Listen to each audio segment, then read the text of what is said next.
Allah Subhanahu wa Ta'ala itu Maha Adil karena Dia memiliki asma Al-Adl atau Maha Adil. Allah melengkapkan manusia selain nafsu dengan akal dan ruh. Keberadaan nafsu, akal, dan ruh sangat erat kaitannya dengan tujuan penciptaan surga dan juga neraka ciptaan Allah bagi manusia. Tentang kisah penciptaan surga dan neraka, Rasulullah SAW pernah bersabda, ketika Allah menciptakan surga dan neraka, Dia mengutus malaikat Jibril untuk melihat ke surga. Allah Subhanahu wa Ta'ala berfirman, "Lihatlah ke surga dan lihatlah apa saja yang Aku telah sediakan untuk para calon penghuninya."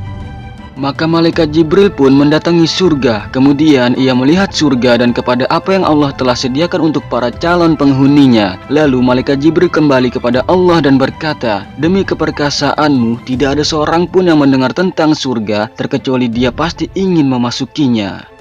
Lalu Allah Subhanahu wa Ta'ala memerintahkan agar surga dikelilingi oleh hal-hal yang dibenci oleh nafsu. Kemudian Allah Subhanahu wa Ta'ala berfirman kepada malaikat Jibril, "Kembalilah ke surga dan lihatlah serta lihat pula apa yang Aku telah sediakan untuk para calon penghuninya."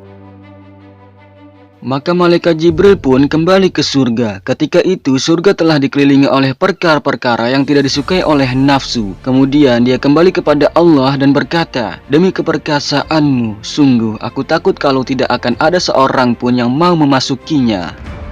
Kemudian Allah Subhanahu wa Ta'ala berfirman, "Pergilah ke neraka, lihatlah ke neraka dan kepada apa yang Aku telah persiapkan untuk para calon penghuninya." Maka dilihatnya neraka, sebagiannya menghantam sebagiannya yang lain. Lalu malaikat Jibril kembali dengan berita tersebut dan berkata, "Demi keperkasaanmu, tidaklah ada seorang pun yang mendengar tentang neraka, kemudian ia berminat untuk memasukinya."